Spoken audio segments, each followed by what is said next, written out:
don't understand why you're 40 years old and playing the game still. So. Well, I mean, what game do you think you're going to be playing when you're 40? What do you think you're going to stop playing games? What's the age? What's the cutoff age? When you're out of high school and college. You're a high school kid? Yeah, I'm in high school. Yeah. How old are you? Why does it matter? Well, I mean, you foresee yourself in the future quitting something you love, like video games? Do you not love video games? You just cruise through it. I mean, I think it's a little bit of a waste of time when you're that old. But. Well, how do you know? You're not old yet. I mean, I can think of probably reasons that video games would be a waste of time for a high school kid, too. Do you have a 4.0? Are you in honor classes to get more than a 4.0? No, but... You know what I'm saying? There's more things you could be doing to improve your life than playing video games, too, right? Yeah, you studying, not playing games. Hey, just recreation, man. Having fun.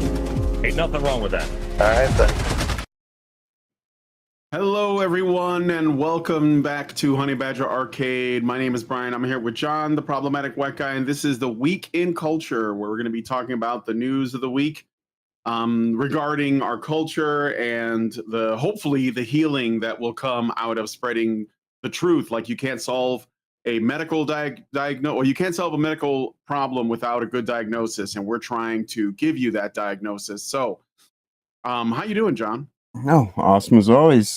Just woke up, got some coffee brewing. It's almost finished. So, you know, you got some coffee Saturday. Yeah. Yeah. I've been up for since 5.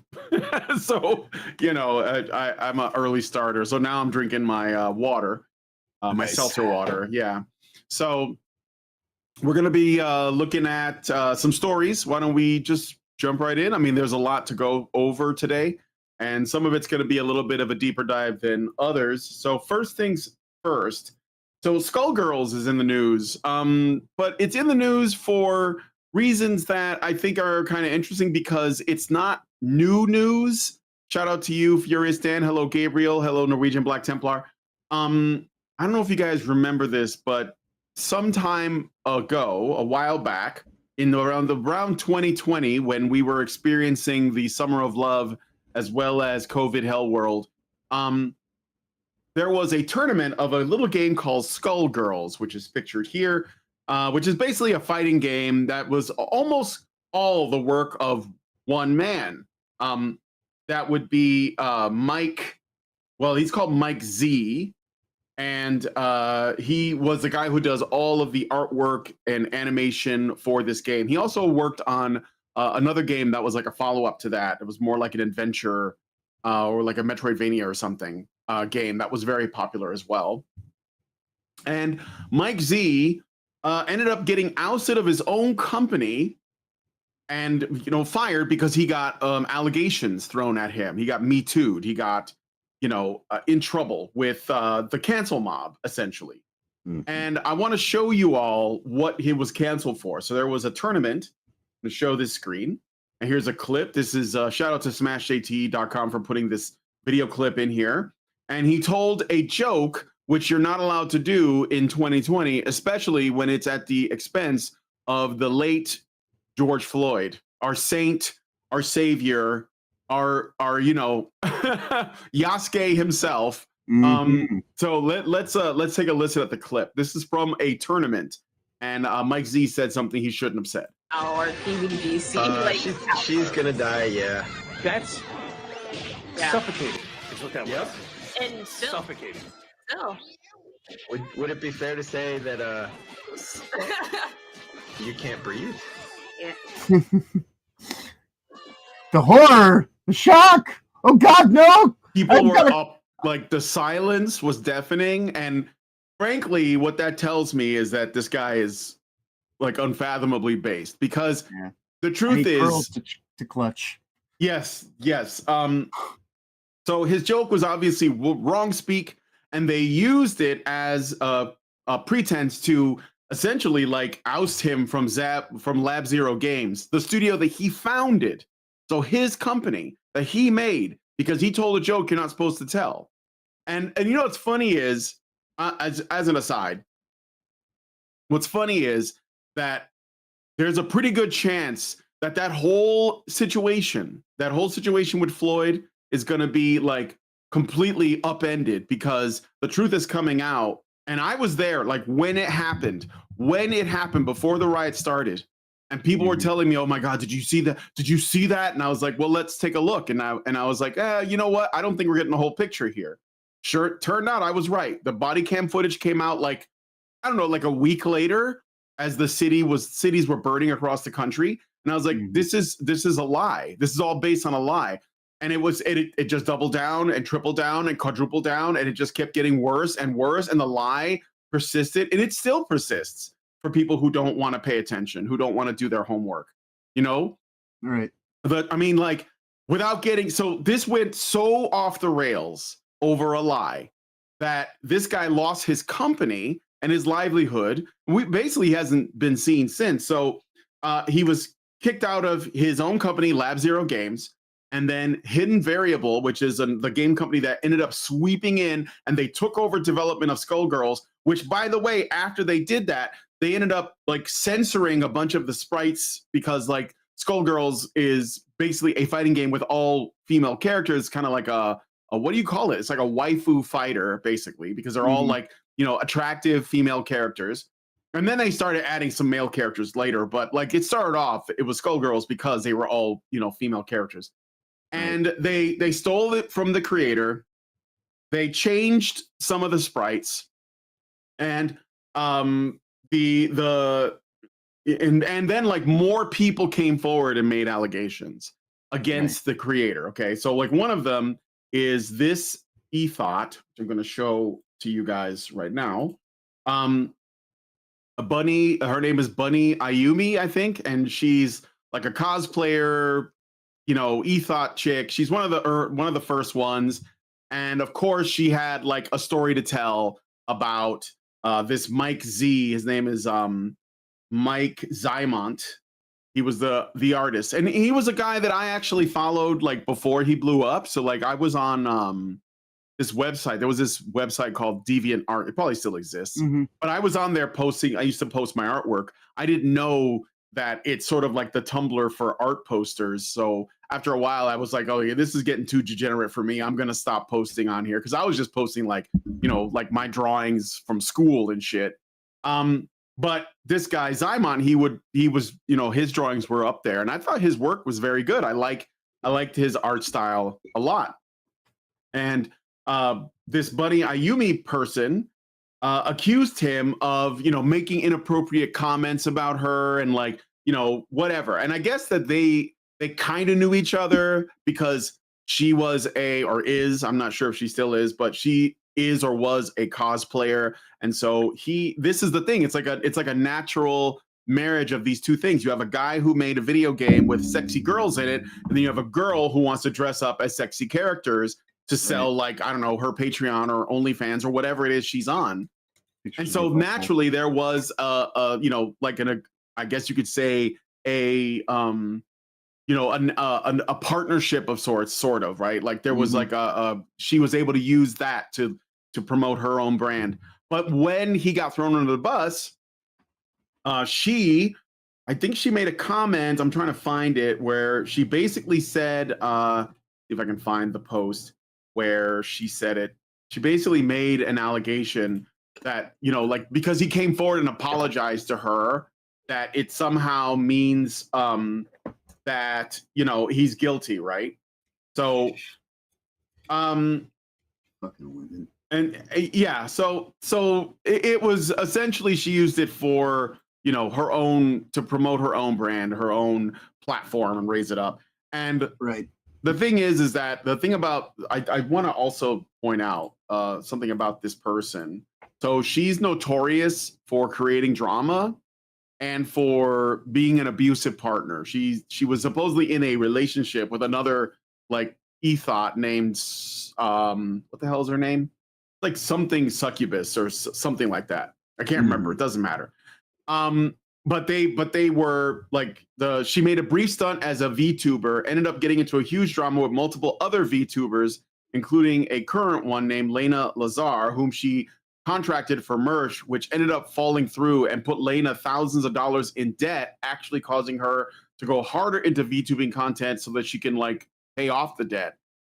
Bunny burned a ton of bridges, and according to many people. She's a terrible person, and she also did this to Mike Z, the guy who created Skullgirls.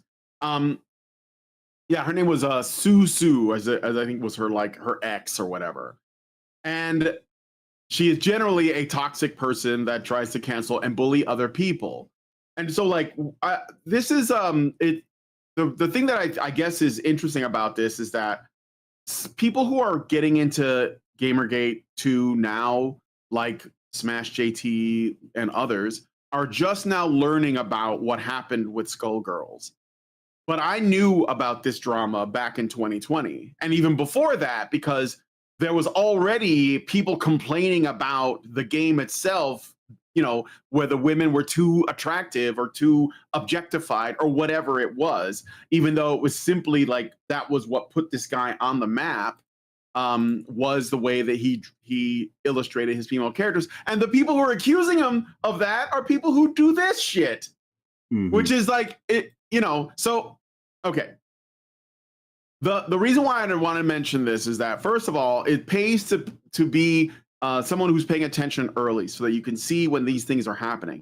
The George Floyd thing, the COVID thing, the Me Too thing, it blindsided people like crazy. And now they're scrambling to figure out what happened, when the truth is that they fell for it back when it happened. They weren't thinking critically. They weren't asking themselves, why are we all going along with this madness right now?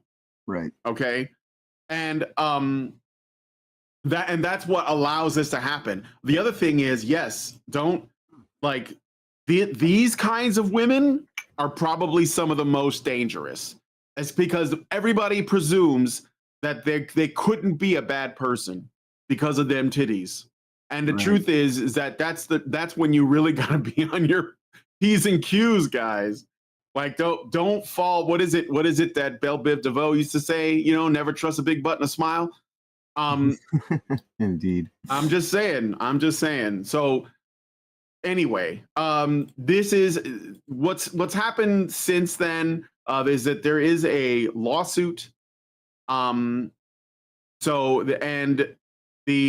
just read a bit of this. So under massive pressure, Zymont was ousted from Lab Zero Games, the studio he founded. Hidden Variable then swiftly swooped in to take over Skullgirls' development, effectively seizing control of the beloved fighting game IP, stealing it from its creator. The lawsuit here is just the latest chapter in a saga full of corporate maneuvering, backstabbing, and ideological battles. Yeah, they wanted his IP ultimately. So Hidden Variable is suing Autumn Games for breach of contract.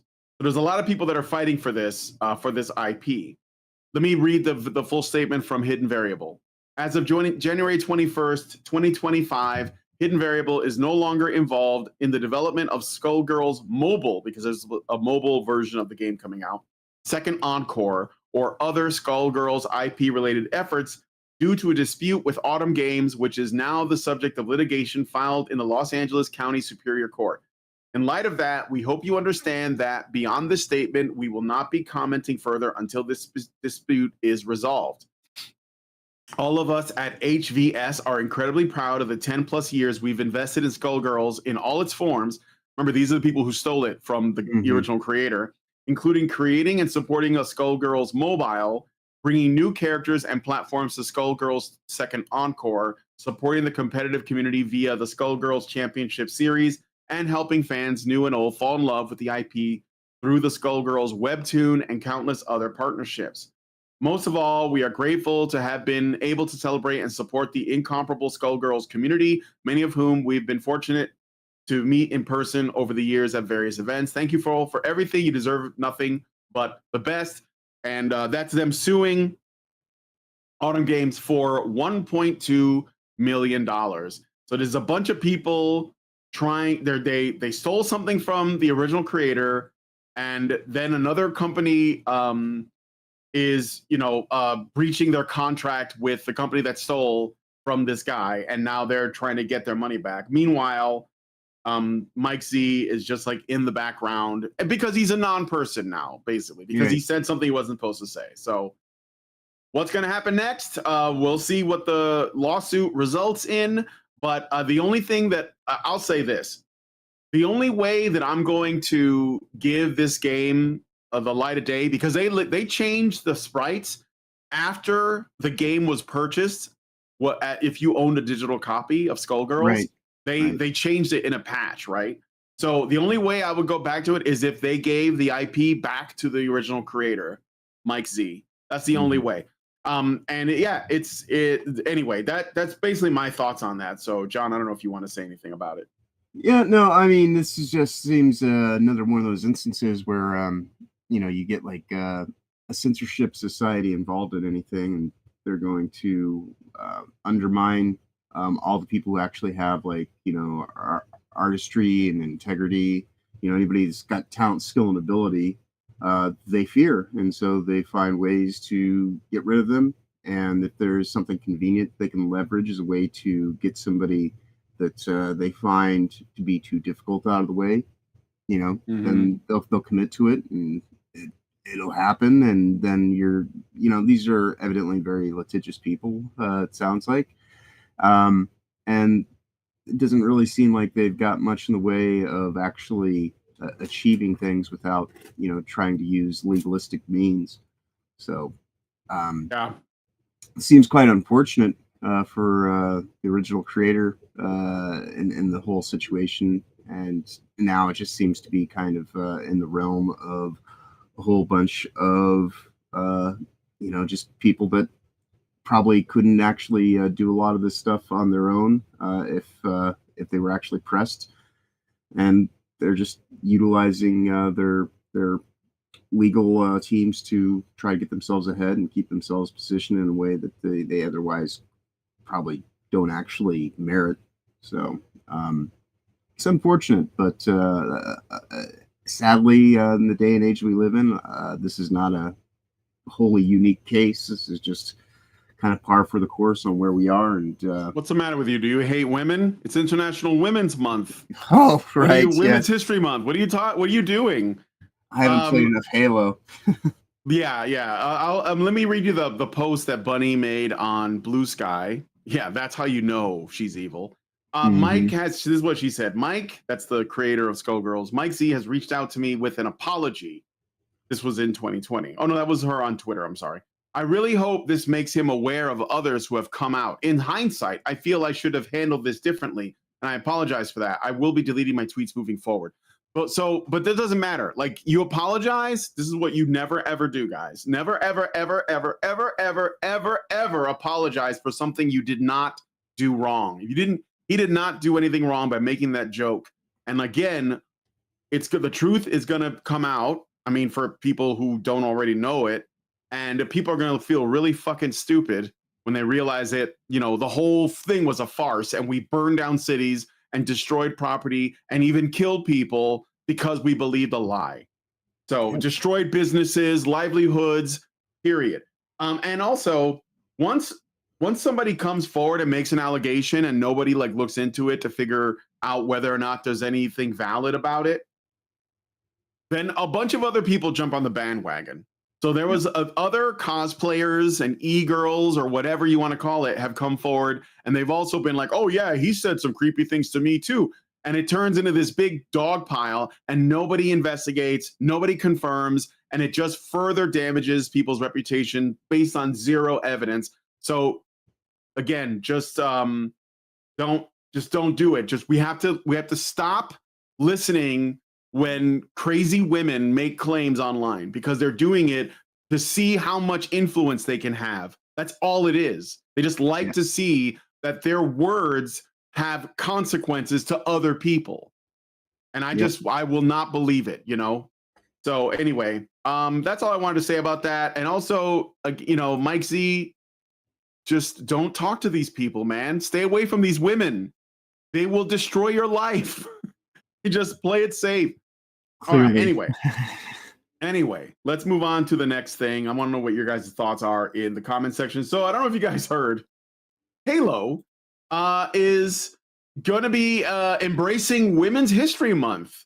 And this is what they're doing. It's some kind of crazy skin. So Halo made a post that said this, and it had this image. This hashtag Women's History Month, we honor the women whose brilliance, drive, and creativity continue to inspire change within our industry, studio, and community. We rise by lifting each other. Log in. So if you log in this month to claim your Women's History Month armor coating, visor, and emblem collection. Who the fuck is gonna do that? That is the ugliest shit I've ever seen for Halo. Can you who's gonna log in and down and get this skin, guys? Who wants that? You know, I have the poster that's supposed to be referencing. Right. Do you know what that is a reference to? Mm-hmm. Mm-hmm. Yeah. Yeah. No, So- this is terrible. Yeah. It's funny because they have it to where only accounts that are following Halo are allowed to reply. So you can't look at replies. Right. But yeah. So yeah, Halo Studios, formerly 304, is it's just still 304. You mean 343? But I know 343. Sorry, yeah. that. Sorry, someone wrote 304 in the chat. No, 343, but it is 304. Yeah, but 34. Yeah, right.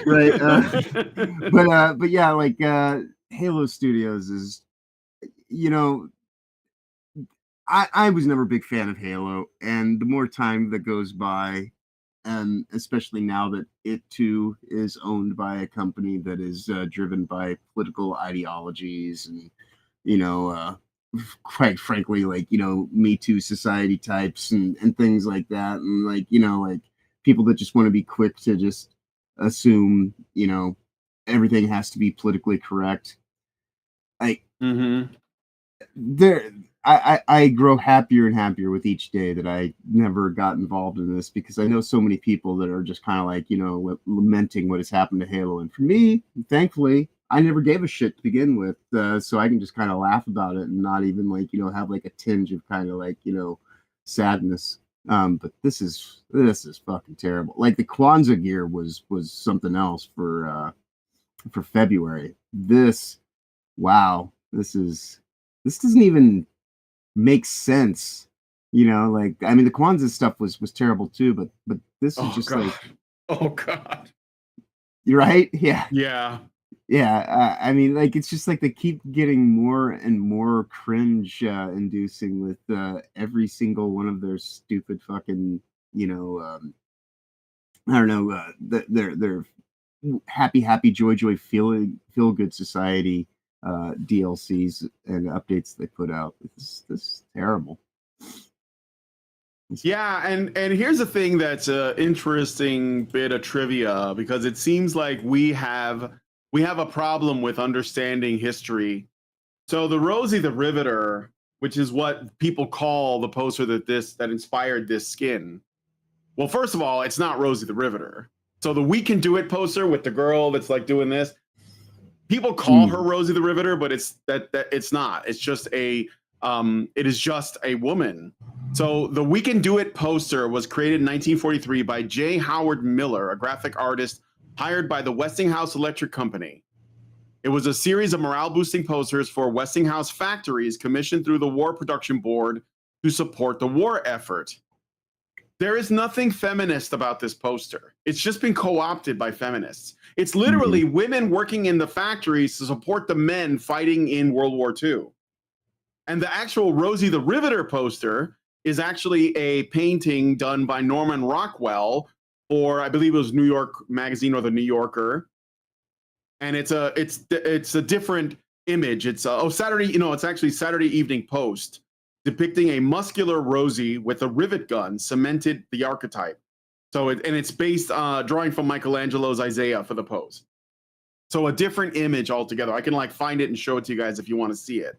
But the Norman Rockwell poster of the time is actually what's called Rosie the Riveter, or at least was. But we all now associate it with the We Can Do It poster by the Westinghouse, or J. Howard Miller for the Westinghouse Electric Company. So why am I saying all of this? Well, what I'm saying is symbolically, it's been co-opted by the feminist movement to represent women as a, you know, I don't know, like an icon of empowerment or liberation. But what it literally is women in service to men for the war effort, which was considered, you know, an admirable and honorable thing too at the time.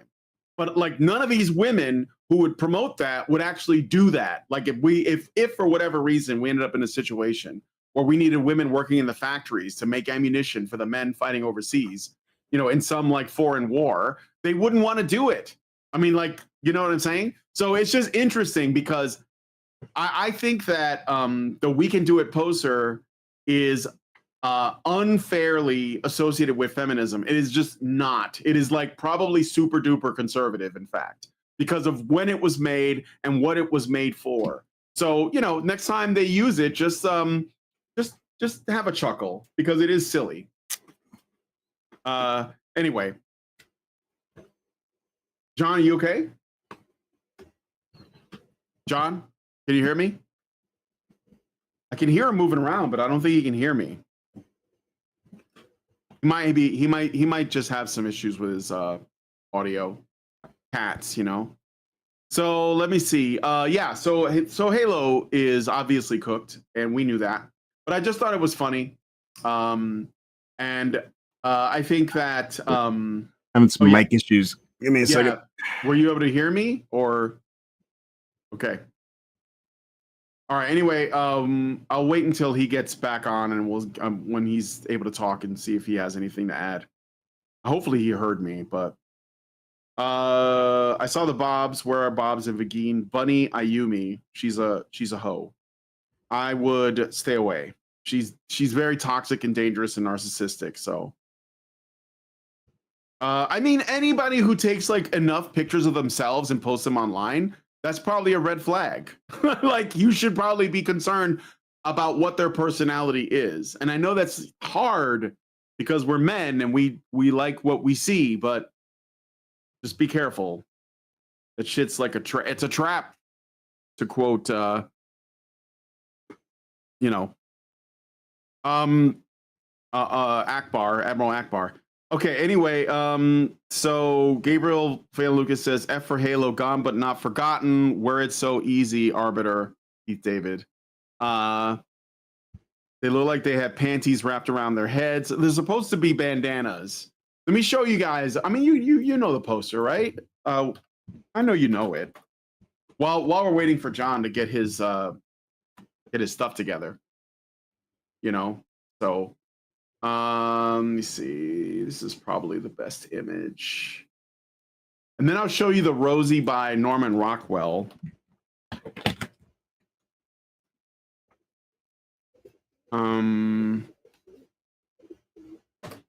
Well, Rockwell, there we go.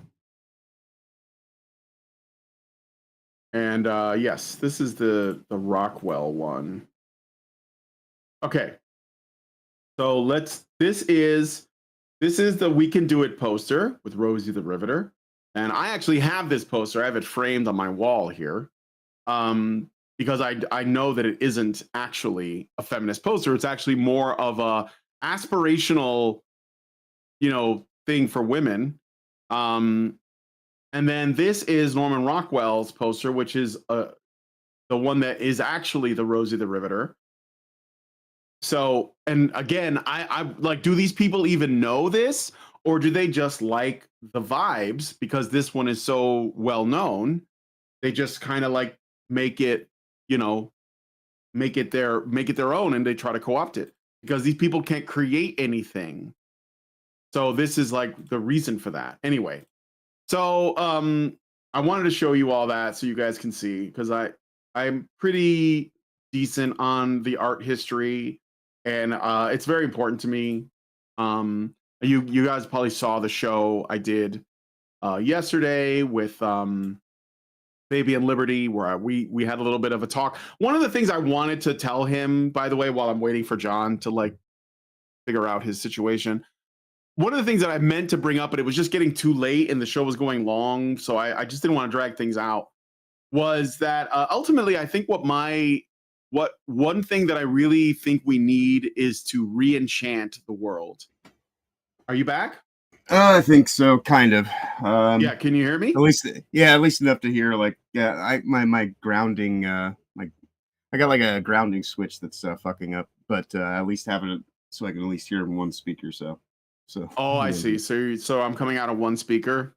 Yeah, well, Okay. one of my headphones, but at least I can hear something, so I can have a Yeah. conversation at least. All right. All right.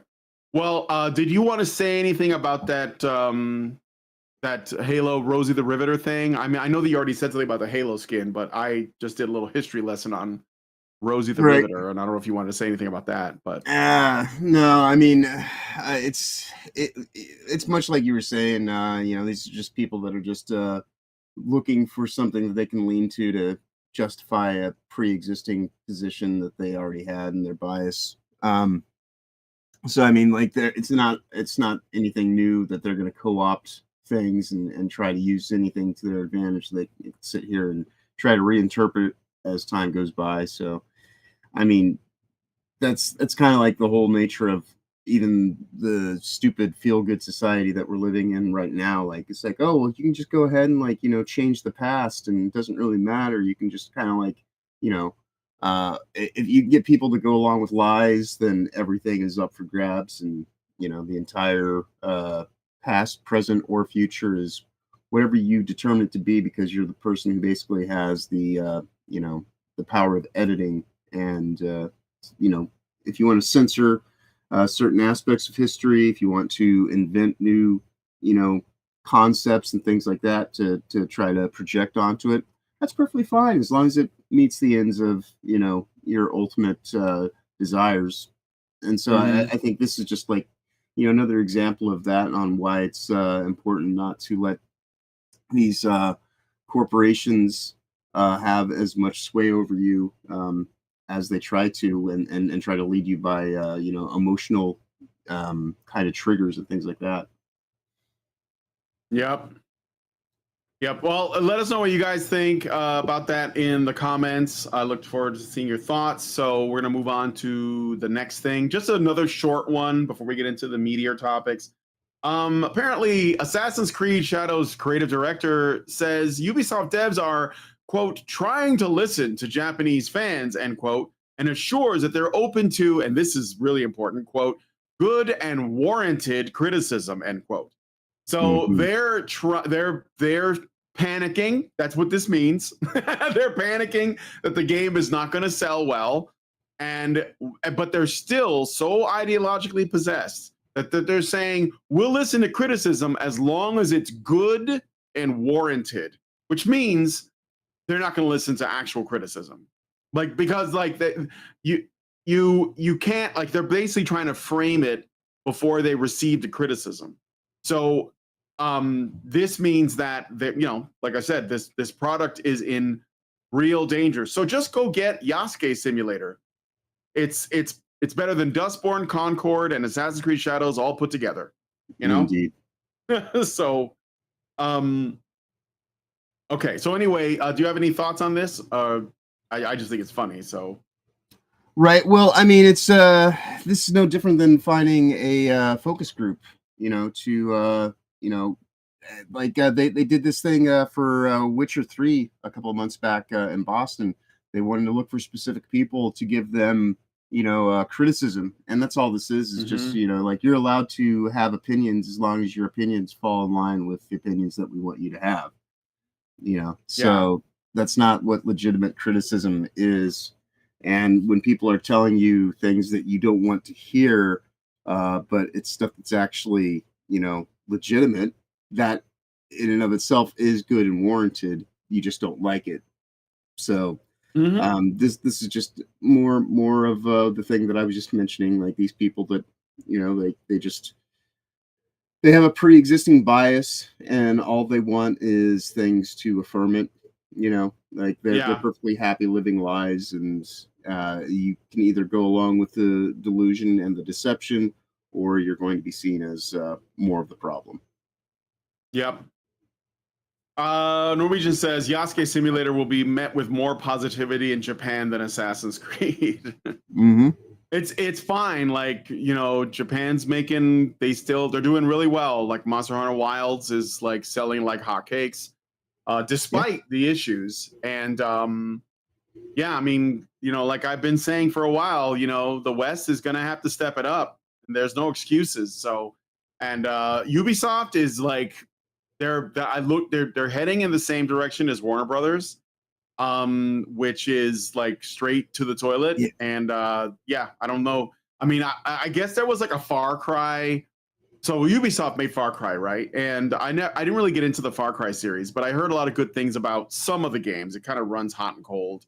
The one game I do have on Far Cry from the Far Cry franchise is it's like the 80s futuristic one. It's like something Blood Dragon. Blood What was Dragon. it? What'd you say? Blood Dragon. Blood Dragon. Yeah, Blood Dragon is awesome. Like I was laughing my ass off when I played it. I thought it was a lot of fun. But apparently they were gonna do some kind of extraction shooter and it got canceled. I think that it's probably the funding. And and I guess Far Cry 6, which was the last Far Cry, was not well received, or at least it was like middling compared to some of the previous ones. I don't know much about it. Maybe you guys know. If you've played the Far Cry games, let me know. Like, if you were to rank them, which one do you think is the best? I hear good things about 3, and for whatever reason, it seems like they fell off in a number of different ways. So if the Far Cry franchise is in danger, the Assassin's Creed franchise is in danger. I think Ubisoft has what else do they have? Prince of Persia. That they haven't done much with that. I think there was like one game a couple of years ago. So yeah, I'm sorry guys, but you fucked up. Like, you got the wrong people working your company, and you can't make us spend money. So we don't live under those rules yet. But anyway. Yeah, no, there was some woke washing to Far Cry, as I understand, in the most recent games. I remember was it called Youngblood or something? It was I know it was like it was set in Minnesota or it might have been Montana. Yeah, it was set in Montana, and like it was kind of like trying to undermine like the idea of like militias and all this kind of stuff, and then like it was just a whole bunch of woke-minded development went into it and tried to like paint certain pictures and things like that. So yeah, like it clearly fell off because it's kind of hard to like to do a gun combat game when you're all happy joy feel good society. It doesn't really resonate appropriately. And to what you were saying about Yasuke Simulator, I know specifically Japanese people find it hilarious in the appropriate way because they know what it's being done for. Yeah, like my good friend Osaka, she she's quite pleased with the developments of that coming out, because it's putting it right in Ubisoft's face how much they've fucked up and shown disrespect to the Japanese culture at large. So yeah. I wonder, that's coming out this month, isn't it? Yasuke Simulator I believe it's coming out in the same month. I think it comes out around the same day as Ubisoft's Assassin's Creed Shadows. I mean, unless Assassin's Creed gets pushed back again, but I don't think they're gonna push it back anymore. All right. Well, anyway, let us know what you guys think about that one in the comments. Let's take a look at this. So this was sent to me by someone in our Discord server. They thought that there's some red flags in here, and this could make for a further sort of evolution in like the Gamergate controversy, as it were. So this is a conference called Iicon, or just Icon, I guess, with 2 I's though. Mm-hmm. The Interactive Innovation Conference. And okay, now I looked at the website, and there's a lot of corpo speak. So we let's try to maybe translate it. It might be a nothing burger. It might be. So I'm not going to assume anything just yet, but it's probably something worth watching. So what is Iicon? Advancing innovation across culture, business, and human connection. And it's going to be in, there's a conference. It's coming up April 27th through the 30th next year. So not 2025, but 2026, Las Vegas, Nevada. And I've already signed up for updates, so I'll learn like what they have planned. There isn't a lot of information on this website, okay? Step into the future, a first of its kind event bringing together leaders across industries to harness the transformative power of interactive entertainment reshaping the way we build, connect, and inspire. Again, what does that even mean? It's just corpo speak. But who's involved? Who's got their name on this? That's where it's kind of interesting. So Amazon, Disney, Electronic Arts, Epic Games, Microsoft, Nintendo, Sony, Square Enix, T2, Ubisoft, and Warner Brothers. So I don't know, like right off the bat, any thoughts on that? On the people involved? Yeah, like the ESA is ultimately who's behind this, which is the Electronics Software Association. I used to be a member of it back when I was in art school. They kind of like, pressured everybody, like you had to join it. And I was technically a member for like about a year or so until like you had to go and get re-upped. And since I didn't have to do it for an assignment again, I was completely out of it. Because the ESA, they like to say that they're the people who saved the industry from being regulated by the government and things like that. Like they're ultimately like they helped create the ESRB rating system, things like that. So they've always been highly suspect and fairly corrupt in their structure and things like that. So this being what has become of them in recent years, I can't say that's all that surprising, to be quite honest. And I imagine that since this is still a ways very off, early, over a year off, that the closer we get to it, the more we'll probably find like the things like we were bringing up last week in connection with GDC, because the same type of people that are going to be associated with putting together an event like this. Yeah, and there's a little bit more. This is the CEO of the Entertainment Software Association, Stanley Pierre Lewis, and he says, for decades, video games have been at the forefront of technological and cultural innovation.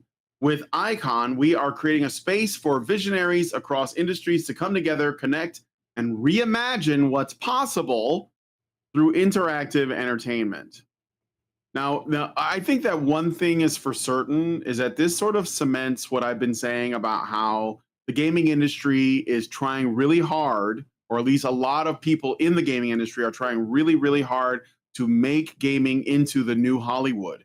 And there is, we should be like, let's say, mindful of that, okay? Because like that there is some good, but there's a lot of potential bad that comes with that. And one thing for certain, I mean, you already see the ways that it's happening in small ways, like award shows, for example, for games are basically turning into the Oscars, with all of the, the elitism and the pompousness and the cringe that comes with that. So, but it still at least doesn't affect our products. And games are not like movies. They cost more, and, there's an expectation of interactivity that you don't get with a film. So, but I do think that they are trying to make this is like the new frontier to control this medium. Like, when the film industry, I'll put it that way, because Hollywood is, it sounds a little too localized, like it's just the United States, but like the film industry broadly, in Europe, in the UK, whatever. It was always in control of the narrative because it was like a small group of people that all knew each other. They all went to the same parties, and they all like sort of, they exchanged secrets or whatever, and then they pretended to compete for awards. But they were all like hanging out. They were all going to the same parties, the same clubs, and all that. And because of that, they all had the same, very similar vision. Some people went against the grain, but most of them were pretty much in lockstep. And so when we got our media from them, it was all coming from the same perspective almost all the time. And I think that this gave them control over the culture. That's why we call it pop culture, because it's popular culture, but it's not organically popular. It's manufactured in a way, And once people start thinking for themselves, then they start drawing lines. They start creating boundaries for themselves in terms of like what they consider, you know, a good value versus a not so good value. When video games first hit the scene, they were so small in terms of like what you could do with them that people in the film industry and other media, you know, organizations didn't pay them any never mind, because it was like, well, Space Invaders, there's almost no plot. So I don't care. I don't think it's going to have any effect on anything. But over time, as games got more and more advanced, then they were able to tell stories that were more and more impactful. And they could see that it wasn't just the domain of like a niche group of people that like to play them. It became a mainstream phenomenon. And now it became so big that there was too many people with too many different viewpoints making video game stories. And now these people are hustling to get in on that. I mean, why is Warner Brothers trying to get involved with video games? You know, why is Sony trying to get involved with video game creation? Like they were studios that made films, right? Like some companies like Nintendo are just game companies. I think that's one of the reasons why Nintendo, despite the fact that they're on this list, they still manage to, like, you know, not sort of fall into that trap. I mean, Amazon, like, so, and it's not. I mean, it gets better than that. But if you see what I'm talking about, they see this as an opportunity. When this guy says, and this is what I suspect, when this guy says, with Iicon, we are creating a space for visionaries across industries to come together, connect, and reimagine what's possible through interactive entertainment. I don't think he's saying per se that it's new ways to play games. I think that it might be more along the lines of it's a new way to tell stories. Mm-hmm. So, and I think that that's what, like, it's basically like, I think that there are people, you know, invested in telling their stories or a certain types of stories that they want us to consume. And the problem is that there's too much, it's too open. There's not enough controls, right? There's not enough bottlenecking that anybody can make a game, you know, and that's a problem. Like this has already happened in literature. If you write a book, you know, the New York Times decides whether or not you get exposure. Amazon decides whether or not you get exposure because they sell books on Amazon, and they're the ones that essentially decide what is acceptable and what is not. You know, Spotify gets to decide. Audible. When you make a show or a film, the studios are the ones that give you the funding for it. They're the ones that decide whether it gets made if you write a script, right? If you make music, I mean, you can put it out on the internet, but you're not going to get the same exposure if, you know, a big record label doesn't take you on, and they decide what gets through and what doesn't. And if you look at what is considered popular, you can see the general theme that runs throughout of what is allowed, right? So video games, though, and it's kind of surprising because it used to be the case that it was a really hard industry to break into as an independent, but there are so many people that are interested in doing this that they're helping others. Like, you know, I do a show where I interview indie developers from all over the world. Every Thursday, I have a different person on. And just this past week, I had a guy on from Thailand who made a very good wuxia game. And it's not out yet. It's called, Blood Sword, Fire, Flaming Sword, Dark Sun. I don't know. I forget. It doesn't matter. It's a good game, though. Burning Sword, Red Sun. Okay. And yeah, it's a small team of 24 people. And I think they did something really, really cool. And because there's so many people willing to work, like there's going to be a full demo of Crowned in Steel coming out later this month. And I'll show you guys that in like when we do the cake later, in case you don't remember that game. But that's another really cool game made by a small studio. So like as the accessibility to make your own thing is becoming more and more available to more and more creative people that actually think for themselves and have their own ideas, the more these large companies are going to be like applying pressure. They may not like take them out immediately, but they may try to outsell them. This is why, you know, Ubisoft is so mad about Yasuke Simulator, because it could outsell Assassin's Creed Shadows. I hope it does, because that would be fucking amazing. But if they don't do that, then they'll just try to buy your company, like what happened to Mike Z with his Skullgirls franchise, and they'll use whatever. They'll have somebody come forward with an allegation, and then they'll just say, well, you can't work for us, we're going to buy your company now, and they'll tank the stock so they can buy it for cheap.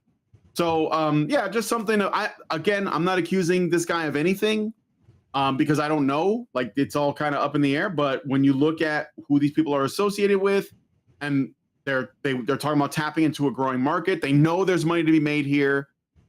This is just something that we should be aware of. So. Oh yeah. Yeah. No. This is like I say, this is going to be a highlight event for the ESA, and like I said, they're involved in a lot of stuff already for decades now that can be looked into, and they're already fairly suspect in their motivations, things like that. So this is just this is the next level. And the more that these industries kind of start making it about the events, and putting on putting the lipstick on the pig, so to speak, so people can have like something to look at, and something that's shiny and glitz and glamour. That's what these things are kind of done for, is so that they can go and make you see something that's not actually there. This is part of the illusion. This is the magic. And we got into that very deep last week with how GDC, its crown jewel of an event that they do in March every year is not the only thing they do throughout the year. They have those events worldwide, but they go and they put a spin on it and a face on it that, oh, this is just about teaching people how to get into the industry, and all this high-minded kind of positive outlook kind of crap that is masking a whole bunch of connections to large think tanks, the WF, the United Nations, all the dark money that goes into it, all the kind of globalist mindsets that are ultimately trying to move things forward under a specific narrative. And and so this just more of that, and it's it's like we were talking about when we talked about the award shows. It is for specifically a certain type of people who want to have their ideals and everything that they want to be affirmed, to just have another venue to go and try to reinforce it and put. They want their values adopted by the consumer. They want their values adopted by the consumer. Yep. Yeah, for sure. Well, yeah. So again, we can't really say too much about it, but I'll keep my. No. We got a year. Well, we don't want to jump the gun, but let's keep our eyes open and see where it goes. Speaking of jumping the gun, I have a story later that is a good example of why we should be. I get it. We've all been burned a lot. We've seen how corrupt things can be, and it puts you on edge. It makes you very, very suspicious, and it's a good thing to be suspicious. But just don't jump the gun. Let us know what you guys think about this story in the comments. James Memes says, I'm just jumping in after quite a while. That's a fantastic Pirate King mustache, Brian. Well, thank you. I need to get it properly fixed up. I'm gonna go see a barber soonish. They gave it so it'll have a nicer. It's kind of sloppy right now. I feel like a Gold Rush guy or something. But anyway, thank you for the comment. Okay, let's move on to the next story. All right, so we're going to be talking about Blackrock. This is the big one, okay? So you might know that Donald Trump made an announcement, one of his first speeches, where he said DEI is dead, essentially. What he meant by that, this is important, as the president of the United States, he only has so much power. He is aware of that. But he is going to end DEI policies across the federal government, basically to the extent that he's able to do that, which is good nonetheless. But it did shake the world with that announcement, that statement. And a lot of people have responded to that in negative and positive ways. One of the things that it did have is a downstream effect of, at the very least, companies like BlackRock, corporations like BlackRock, saying that they're going to change things. Now, are they changing things? That's the question. All right. So BlackRock's senior leadership sent a company-wide email on Friday morning explaining its shift away from diversity, equity, and inclusion policies it previously advocated for as corporations across the country continue to drop DEI. It discusses the actual content of the email. So this is what they said in the statement. Okay. We are committed to creating a culture that welcomes diverse people and perspectives to foster creative solutions and avoid groupthink. These values have been fundamental to our One BlackRock culture since our founding 37 years ago.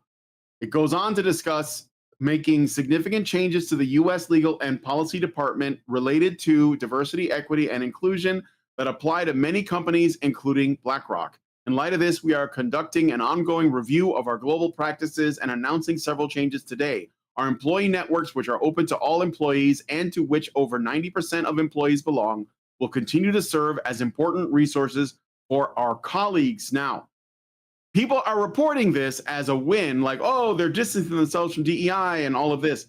But that is clearly not what's going on, because all of the people that were brought on board for the purposes of these DEI initiatives were just taken and put into various, different departments. So they just took the same people, and then they just, like the cultists, and they put them in different departments throughout the company. They just don't have a section called DEI or a department called DEI anymore. Right. But like, you're not going to get rid of this stuff just because you elected a new president who had something to say about it, because that would be like them converting, like having a come to Jesus moment, which obviously they're not doing. So instead, what they're doing is what we have been saying here for a long time. They're just going to rebrand it, and they're going to just put it, continue to do what they're doing. So BlackRock had historically leveraged their massive financial power to push companies, including those in the gaming industry, to adopt DEI initiatives. As one of the largest asset management firms in the world, with trillions of dollars under management, BlackRock influenced game publishers and tech companies alike, ensuring that all of their corporate policies align perfectly with its ESG, which is environmental, social, and governance, and DEI frameworks. So this is what they do, and it's sort of like the backbone of the organization itself, right? Several gaming giants like EA, Ubisoft, and Sony publicly embrace DEI policies, so that's not going to go away. And it's also worth pointing out that there have been multiple ways that this has been rebranded. DEI has been called Bridge, it's been called Jedi, and before it was even DEI, it was just called something like affirmative action, or if you want to go back further, you can just call it feminism. Right. But the thing is that that's not going away. Okay. So I wanted to, one thing I looked at is, actually, first of all, I want to get your thoughts on this before I get the connected, because I want to look at the Bridge social impact thing. But go ahead and say what you want to say about this initial story. Yeah, I mean, there are a lot of people that they want the win. They want it so hard that anything that seems like, they can go and hang their hat on and say, look, we've done it. We won, hey guys, let's kick back and have a party and just kind of celebrate the death of DEI. They've been waiting for this, because for the last year, they've been putting in their time and their effort on this, but only to the level to where it kind of exists at the surface, right? It's a situation where there's a lot of people, and this is why I brought the stuff about GDC last week, is there seems to be a large contingent of people that we would even associate with here in the YouTube space that they only want to react to things. They don't want to actually dig in deeper and do the research and actually find out about the stuff and really try to do anything meaningful. They just ultimately they want, and they don't want to actually like put an end to this. They want to be personalities on YouTube. They want to be people that just kind of like, you know, comment on things and get rewarded for it. And, you know, I understand like, you know, like it's good to get support from your audience, things like that. But some of these people, when you go and try to like actually lead them in the direction of doing the good work, that's a little bit more difficult. They just, you know, they find a way of kind of forgetting that you even exist. And so that's kind of the situation that we find ourselves in right now, is a lot of people would much rather appear to be doing good than actually, you know, putting in the effort and the time to actually do the good work that's necessary to get to that next step. Because like, you know, like we've merely kind of pointed to what the actual situations are at this point in time. That was part of me, like, you know, saying, hey, we should talk about GDC last week. And I not only talked about it here with you, but I took it to people, you know, that I work with on Reality Base with Ryan Roger Thay, and of course on Will of the Fans channel, and he's been doing some coverage on it, because ultimately that's what it's going to take, is us actually taking the time to investigate into this stuff and see how this is more of an augmentation of the conditions that we were already dealing with, and how it's adapting. And if it's going to adapt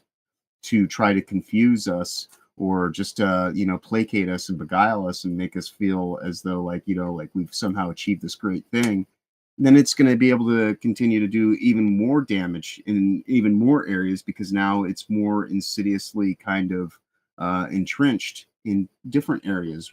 And so it was in some ways, you know, like they'd gotten so comfortable that they just became overt in their actions, and it was easy to kind of to spot and point out once it became this overtly known DEI department, you know.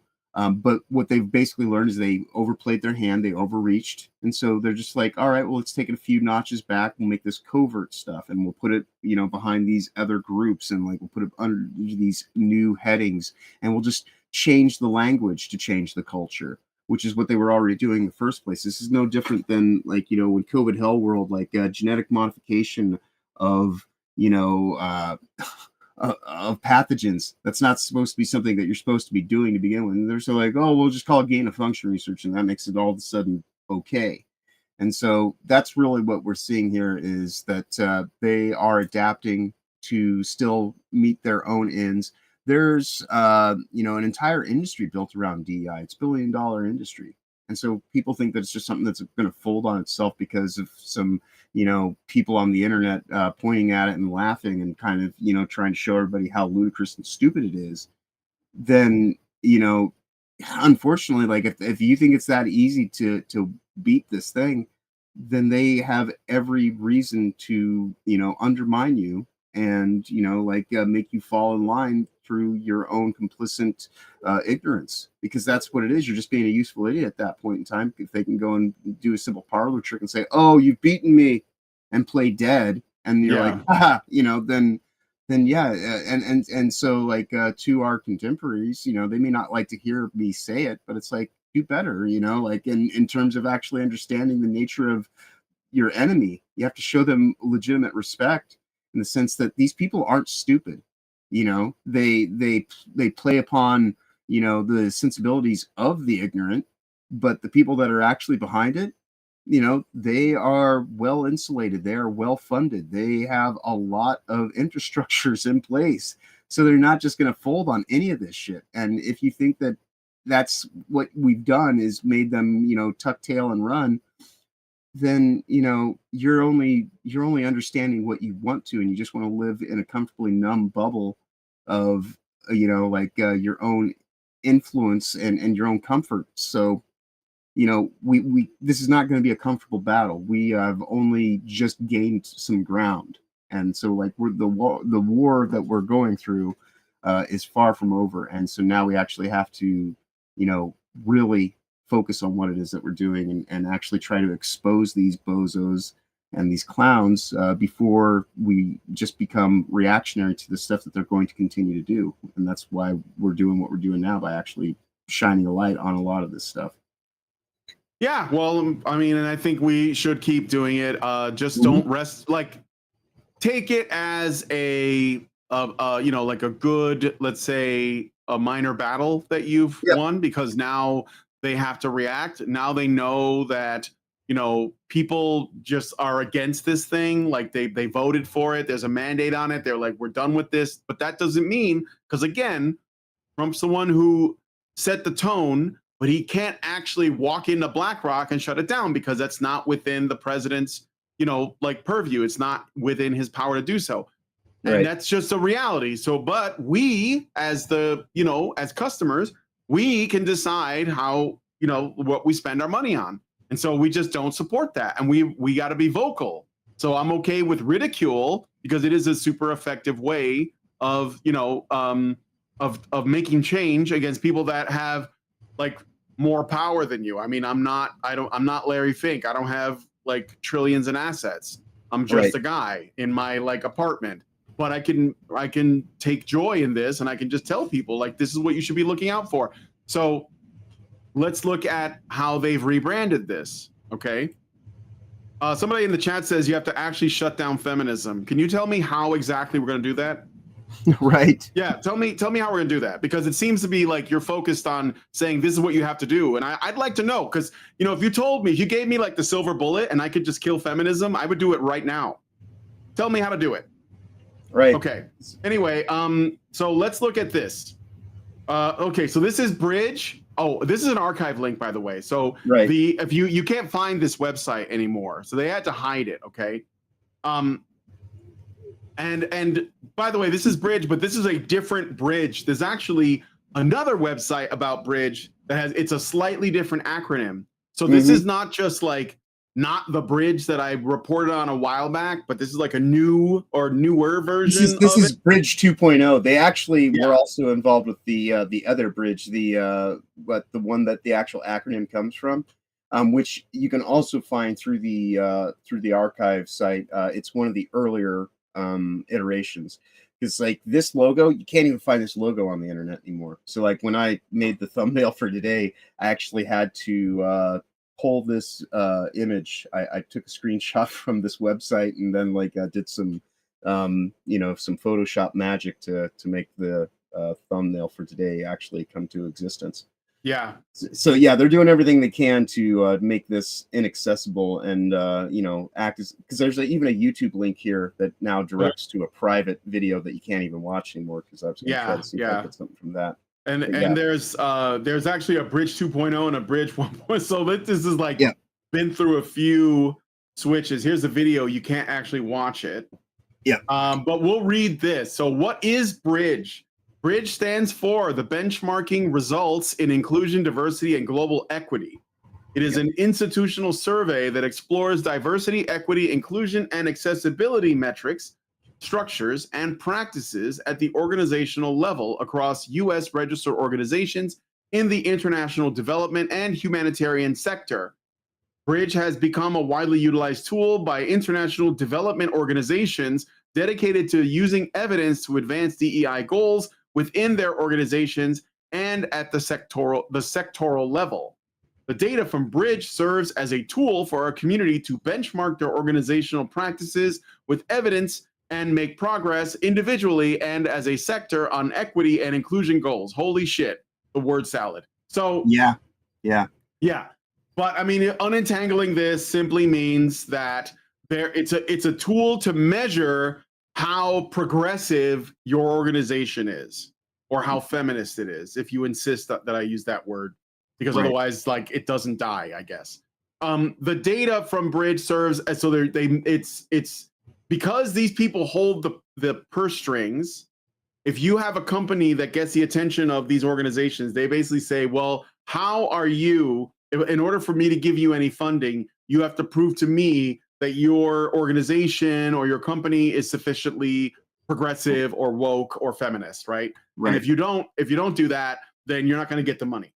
So this revenue funding models. Yes, that's what they're doing. And these are the metrics. And of course, because most people are normies and they're not red pilled on this stuff, they simply presume, oh, well, you know, yeah, I like women. Like, I care about women. Sure. You know, I'll do whatever. Right.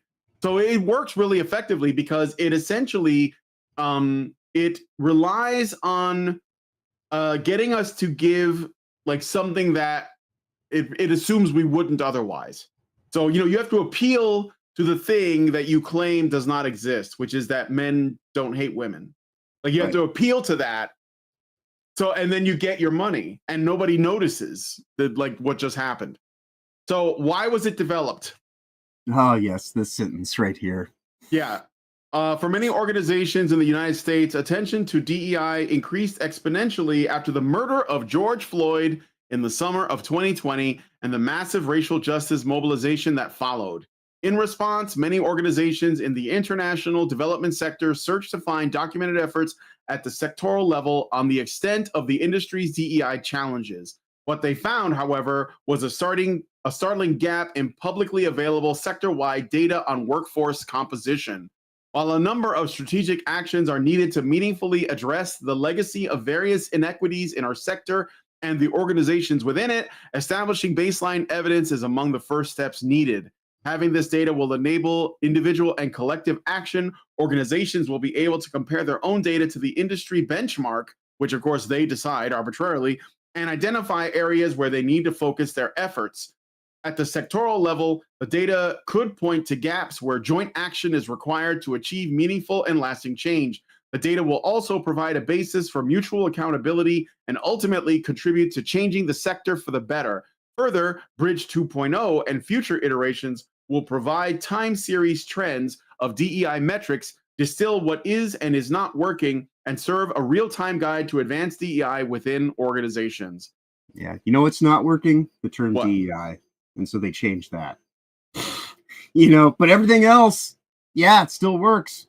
They still have all their, back channel revenue funding systems in place. So we're going to keep those. We'll just get rid of the brand because the branding has proven to be too troublesome. But it is strange to me too, like how much the world has been affected by the death of a fucking crackhead. Of a fentanyl addicted criminal. But you know what? I will say this though. I don't think that they're saying that it's the murder of George Floyd, but I think that they were just waiting for I think there was it was like a stochastic incident. Like we had everybody locked down. We were allowing, we were creating the environment for something like this to happen. And then you just had to wait, and inevitably it was going to. So if it wasn't him, it would have been something else. Oh yeah, this is the razzle dazzle bullshit. But that they're. And then they say, "Oh look, injustice. Let's get activated." Yeah. So and this is just like the inciting incident that worked, and so that's what they're doing. And it doesn't matter what the truth is. So the silver bullet is not using secretaries and calling it feminism because that's what it is. You're aware of that, but most people think DEI is just DEI and not feminism. Well, feminism in and of itself is a form of Marxism. Like that's the thing is like when you start getting into like, the word play, like that's the thing is it doesn't matter what these things are called. It matters what is actually taking place. And if we just focus on the words and the labeling and the this and the that, then we're just doing lip service to the situation. And so like I don't even care what we call it, it's like what is actually happening. And that's the thing that we need to be focusing on is the systems that are in place and the way that they actually function. The labeling is just the stuff that makes it like more or less acceptable or something that's going to rustle your feathers and get you kind of like about the whole situation. So I mean, words are just words. It's kind of like you can't conflate words with violence, right? The words may be annoying, but what their actions are, that's the thing that we actually sure. I think what he's saying is that like feminism is the root of this. And I think you could we could argue that. I think a lot of people aren't ready for that, so like you have to like ease them into it. Right. So that's what, and I'm not afraid to call it what it is. I've been doing this for 10 fucking years. So I know what it is and I'll say it, but like you get mad at me because I'm not saying it the way you want to. Like I've told you many times, go make a channel and do it and see how much of an impact it has. Go do it. Go. I'm not stopping you. Go make content. We need more people. Don't sit here and tell me how I should be communicating. It's kind of annoying. Like I know what I'm saying. I've been doing this for 10 fucking years. Okay. And it's been at the detriment of myself. Like I've been doing podcasting to the point where, it's going to be really hard for me to go get a regular job if I have to, because I haven't technically I haven't worked, in that time because I've been doing this. So maybe just help me out and stop bitching. Okay. Right. So anyway, the thought crime gets nobody anywhere ultimately. Like it's word policing, and it turns us all into the exact same thing, which are these people that operate on the surface level of the situation. So like when we're talking about like the actual structure of it, this is the thing that's important, not the labeling. Labeling is just the way that it's sold.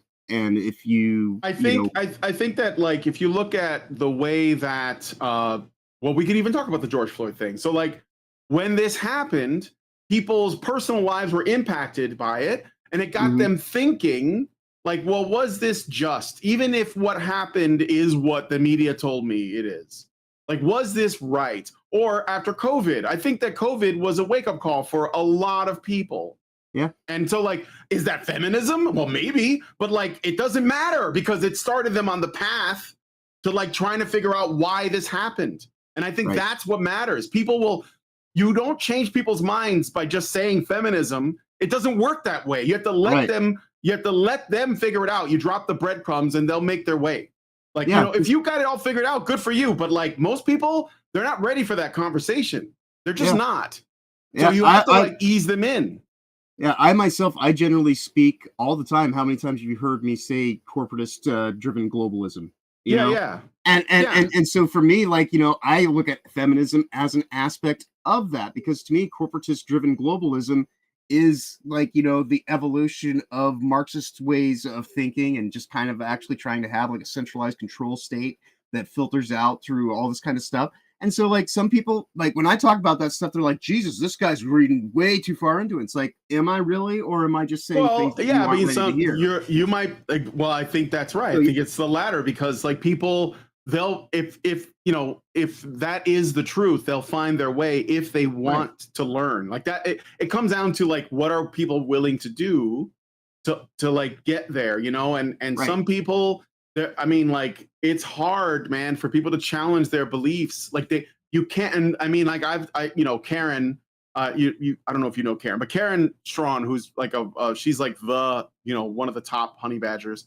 I've had conversations with her many times, and what we both understand is that people will never tell you that you are right. They will never admit that they're wrong. What they will do is, over time, if they want to, because it has to be a choice, they will start to look into it themselves. They will realize they were wrong, and then they will pretend as though they always believe that. And then they'll come to you later and be like, oh yeah, I figured this out on my own. The problem is that people have an issue with their own ego, their own pride. They can't do it. It's very difficult to swallow your pride and say, you know what, man, I was wrong. So what you have to do is you just like let them figure it out on their own time, but you give them hints, and they'll come from different angles. Like some people have an experience with, at their job. Some people, like, they got canceled or something. Some guy loses custody of his kids. Some guy gets falsely accused of something, and a woman takes his job. Some guy ends up getting like racially profiled, like as a white dude or something, like, or maybe he knows somebody who was killed by an illegal immigrant. Whatever it is, right? Some guy gets his company bought out and he like loses everything. Yep. And then they end up like sort of starting the path to understanding the truth from a different place. But you have to tell them, well, like they have to learn, like, here's how you got here. And then over time, they will land on whatever the truth is. And I'm not even pretending to know what the truth is. It could be fucking, aliens from like the, fucking from the Alpha future. Centauri that are like sending out brain. I don't know. Like, keeping us in a time loop. Who the fuck knows? Like, we have to stay open to the possibility that we don't have it all figured out. Right. But what we do know, we're willing to share. And then in the hopes that some people will follow those breadcrumbs and those pull on those threads, and maybe some people will show us something that we didn't consider because they're coming at it from their own life experience and they have a different angle. And I'm like, so that's what I'm all about. Right. And you also have to be humble enough to understand that even along the way to getting there, that you yourself can be incepted and indoctrinated. Like for me, like I've been talking about this stuff for like 30 some odd years. And then, I mentioned working in the doctor's office from when I was living in Washington years ago. And and on one level, like, I was gravitated to that job because it was like, oh, clean food initiatives and this and that and all that kind of stuff. But when I was there, I was getting indoctrinated by a whole office full of feminists, like, sure. and so even in my best efforts, like, that's the thing, is like, this stuff can get you. So you have to keep your head on a swivel. And oddly enough, it was because of COVID Hell World that I was able to actually kind of realize, oh, these people that I surrounded myself, in and kind of thought that I was going to be able to flourish and actually like do the good thing, were actually the people that ultimately, did not give a shit about me and like wanted to actually just have me be placated and comfortable. And as long as I would have used the soft language that they wanted me to use and not like, actually talk to people about legitimate accountability and things like that, I'd still have that job. I'd still, possibly have like, some, apartment that overlooks Lake Washington, like in this really fucking fancy fucking neighborhood and all this kind of stuff. Yeah. And I would be comfortable. Right. And so like, that's the thing, is it's not about like, ignorance is bliss. Like knowing this stuff does make your life harder, but yeah, I'm happier because I do know this stuff. I'd rather live in truth and have my life be a bit harder than continue to live in delusion and and that's where I'm at with the whole thing, where it's like they did me a favor by basically pushing me out. When push comes to shove, they pushed me in the street and shoved needles in their arms and took COVID vaccines, and I was supposed to be the furthest thing from what this holistic naturopathic doctor's office is built around. And so when it was all said and done with, I proved that I had principles and values because I lost my livelihood over it. And they all just showed themselves to be virtue signaling assholes who are just comfortable, like making money in a cash only office and and having like all this kind of stuff. And it doesn't mean that I don't care about those people, but I know that there's another side to them that only goes so far. And so that's why it's important to make sure that we're actually focused on going beyond what we find comfortable. And if you find comfortable just labeling it one thing, then you might not actually make it all the way to the end of the destination, because once you slay that supposed dragon, then you're like, all right, it's all over and done with. And that's the thing that I was mentioning, is like, I know there's a lot of people on YouTube right now who are all like, trying to like, sound the victory parties and, hey guys, we did it, we killed it. And like, and they're just looking at it from what's convenient for them and what's comfortable. Well, I think they really want it to be over with so they can go back home. And it's like, we're not done. Yeah, so, we're so far from it. Sorry, but you're in this for the long haul. Trust me. Anyway, okay, so I want to read this comment. A Norwegian says, speaking of helping you out, will there be a fundraiser to get you a new work computer soon? Allison yesterday just asked me to send her the specs on my current rig. I think they're looking into it. I don't know what's going to happen with that though. So, but thank you. And you know what? Like the last time I upgraded, it was only like 3 years between. This is like 6 years. So I think I did better in like making this like drag out longer before I started like thinking, oh, I need to upgrade my machine. But I don't know yet. But thank you for asking. Okay, so Bridge 2.0. I want to finish reading because there's a surprise twist at the end of this. I'm excited to get to it. So Bridge 2.0. In June 2023, Social Impact launched the Bridge 2.0 survey. In this second round, 2 years after the initial benchmarking survey, Bridge 2.0 focused on two components. First, it gathered data on workforce composition. So basically, like, what is the race of everybody that works in your company, and the sex of those people, and how many LGBTQ people do you have? And DEI. First, it gathered data on workforce composition and DEI practices, as it did in the first round. And second, it compiled experiences related to achieving DEI goals. Through these two components, Bridge 2.0 allowed us to explore trends in workforce diversity and DEI practices between 2021 and 2023, as well as enhance our understanding of what is and is not working so we can adapt and improve our organizational DEI practices based on evidence. The Bridge 2.0 survey was closed on August 31st, 2023.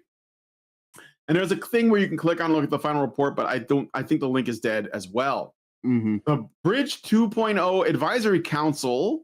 So these are the people who the council on Bridge, okay, consists of industry leaders from the following organizations. Members help to shape Bridge 2.0 by advising on and supporting survey design, survey dissemination, analysis of data, and dissemination of results. And who is on this list? So Akivoka Institute for Development Impact, DAI, Shaping a More Livable World. This is like, well, we can look these up if you guys are interested. But here's the one that stands out for me. Yeah. Look at that. USAID. Look at that. USAID. And on my other channel, Honey Badger, Badger Live Streams or Honey Badger Radio, we have done a couple of videos where we did some deep dives into USAID and all of the things that they have funded. And among them is, well, obviously this. So, and I'm sure this doesn't surprise anybody that's watching, but there it is, USAID, which is basically a CAI, PSYOP company or group or whatever. And one of the things that they also invest in is this social impact, which we talked about on my main, channel that I work at. Yep. So a Norwegian says, I'd say a minimum of 8 cores and 32 gigs of RAM for a workstation. Yeah, that would be great. I don't know if I don't know like how expensive that would be, but I think computers are more and more like affordable as time goes on. I don't know though for sure. So anyway, social impact. Is there anything in this PDF file that stood out for you, or is it like the whole thing? Well, I just wanted to send it your way because it still existed, and it was something that I was able to find and actually because the other PDFs that were listed there no longer actually have legitimate links to them. So I wanted to just kind of bring it in and say, hey, this is what it's about. But it's even understanding that USAID, because a lot of people are like, call it USAID, and it's like, no, that's what they want you to do, because it's like you call it United States. AIDS. Yeah, right, because that's more of what it is a transmitted disease. But it's like the United States Agency of International Development, like that's the reason why, and the development that they're talking about is DEI initiative, social impact, kind of all environmental that kind of stuff. things, feminism. They're exporting like all kinds of progressive ideologies, feminism, environmentalism, sustainability. And it's disruptive. Like it's intended to be disruptive. This is going back to when I was talking to Baby and Liberty yesterday. One of the things that USAID did was it was like funding an organization called Turquoise Mountain, which essentially goes to like third world countries and teaches peasant women about degenerate art, stuff like subversive, postmodern, anti-art, essentially. Things like The Fountain, things like the Portrait of Dorian Gray, Jackson Pollock, the Rothko, this like stuff that's all about political messaging, and it's ugly on purpose. It's anti-art. And I said, and I maintain, the purpose of that is, one, it's to disenchant things. So it's to make things like less interesting. Second, it's to demoralize people. Like we as human beings, we need to let's say embed ourselves in beauty, whether it's visual or oral. It's our senses. It's sensual, right? It affects our senses. We want things that are beautiful. Like you don't want to smell dog shit. You want to smell something that smells nice, like flowers, or maybe some food, something that gives you a memory of your childhood. The smell of a baby that's laughing.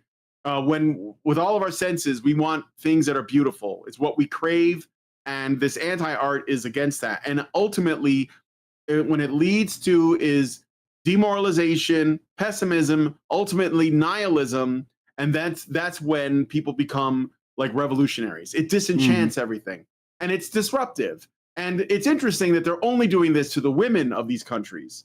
There's another thing, right? So what is that going to end up doing? Well, it's gonna take time, but it's disruptive. It's on purpose. So anyway, they want to teach women that they don't need no man, and that they can then start being single mothers and create like the whole breakdown of the fabric of the family. and like have people become more reliant on big daddy government and all of its many forms, and and that's going to be guided through corporatist driven globalism and things like that. And so like if you're either taking it from the public sector, or the private sector, you're still getting the same kind of bureaucracy that's behind it, because it's all held together with money markets, which to me is when people talk about what is the deep state, well, it's bureaucracy to one degree, but it's the fusion of the bureaucracy to the corporation that is generally the money markets themselves. Yep. Yep. You guys, people are arguing about computer parts. Ryzen 7 would be my suggestion, since the Badgers don't have a lot of funds. It's the graphics cards that really hike up the price of PCs these days. AMD is more affordable mid-range option these days, though Intel is getting better and better each year, supposedly. I think I would need like a decent video card, because OBS uses my video card to process videos. So I'm not just saying that because I want to play like the highest end games. No, because I don't really care about that much. It's my issue that I currently have, because I've got like a 1650 built-in video card on my laptop, and I cannot do a lot of the editing and a lot of the things that I need. It's the reason why, like for this show to even exist anymore, I just call in, and like the video processing's actually done all on Brian's side. Like I'm just a voice. That's that's all my I system. need. Yeah, that's all I need. That's good. I got you an animated PNG, and it works. So yeah. But that's the thing. Like you just have to be willing to like deal with your limitations. But yeah, because of that, to actually have something that's going to be good for the next 5-10 years would involve to have an actual legitimately decent video card. Doesn't have to be the latest and greatest, but something that's at least good for now and the future. Right. Well, now that you mention it, it is interesting that well, at least when it comes to consoles, usually a console developer tries to build a console that's going to be good for like a 10-year life cycle, right? Even though usually right around the 8th year or 7th year they start like they're making the next introducing the new thing. But do computers have the same life cycle, or is it less? Because I've had this one for about 5, and I can still run like stuff on it, but not like the newest stuff. Like I'm not going to be running like I don't know, whatever the hotness is. So I wonder, like, what's the life cycle on a PC, a gaming PC? Is it comparable to a console? I know that consoles aren't running at the highest specs, but it shifts, and the window is probably becoming smaller and smaller because they're changing the technology involved. Because like a 486 system, like 486s were the standard for like 20 some odd years, right? And now, like my Steam Deck is more powerful than the 486's top of the line systems that we were using, 20 years ago. Back in college. And so and now like they've got like these new systems that are EUFI compliant only that they're putting out, so that which is like basically BIOS 2.0. And so it all depends on like the standard and what you're dealing with. So but if you're talking about in terms of like what the processors, the GPUs and all that kind of are capable of, anything within like 1 to 2 generation cycles from what's current state should give you roughly a good 5 to 10 year kind of life cycle, depending on how it's used and what it's used for. So there's factors. I think the main difference is that, like, okay, let's compare it to a console just for the sake of argument. So you have a PlayStation 2, and the PlayStation 2 comes out whatever year it came out. And it is on the market, and it is basically top of the line, and it stays there. Like everyone who gets a PlayStation 2, they all get the same games. It runs the same on everyone's console, right? Like there are no differences. And then when it gets close to the end of its 10-year life cycle, it may introduce new things. I think the PS2 was doing online gaming, like right at the end of its life cycle, and then they're bringing in the PS3. And when the PS3 hits the market, it's the same. It's like, that's the new standard. Everyone's got games on, and sometimes there's games that are like on both, like like you'll have like a PS2 game that released on PS3, or a game that released on one generation that is then released on the next generation. And that, but so it happens in these giant blocks of time. You have like this big block of time, PS2, and then the PS3, but there's a little overlap, or the Xbox and the Xbox 360, whatever, right? Right. But with PCs, it's not like that. Like it's a constantly like there's more overlap. It seems like in like here's the new processor, and then like time passes a little bit of time, and here's the new video card, and then there's the new RAM, and here's the new So it's not like a giant this is everything in one, and then the next thing is everything in one. This is more like the parts of the machine are sort of like steadily coming out. And so when you're building a PC, you're looking at like what's the latest thing. So you're not. It doesn't work the same way. Although I guess there is a kind of general idea of I remember the old saying, right? Will it run Crisis? Right. And so like, or will it run Half-Life? Yeah. Yeah. Generally, when it comes to PCs, the main thing you're looking at is what does your board allow for? Because like depending on like the socket set for the processor, that will really kind of determine a lot of things. Because like the bridge that they use to connect video cards is the same. I see what you did there. Yep. Right. Bridge. Yes. The bridge that they use to connect the video cards, whether it's AMD or whether it's NVIDIA, they use the same socket connection, but then they have different kinds of internal structures and things like that. And so like a lot of it just kind of, you kind of have to start from your motherboard and build around that. That is basically what it comes to when dealing with computers. But that's a nice little side tangent. We should probably get on with some of these other things. I thought no, it was okay. It was a worthwhile diversion. So anyway, so in closing, with regards to this whole, DEI bridge thing, obviously it's not over. Normally, they turn the lights. Basically, what's happened is we've flipped the lights on, and the cockroaches have scattered.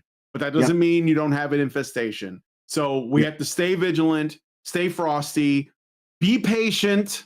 Like these things aren't going to change overnight. We're trying to undo generations of programming and just stick to the plan, as they say with in Red Dead 2, I got a plan, Arthur, and just stick to that.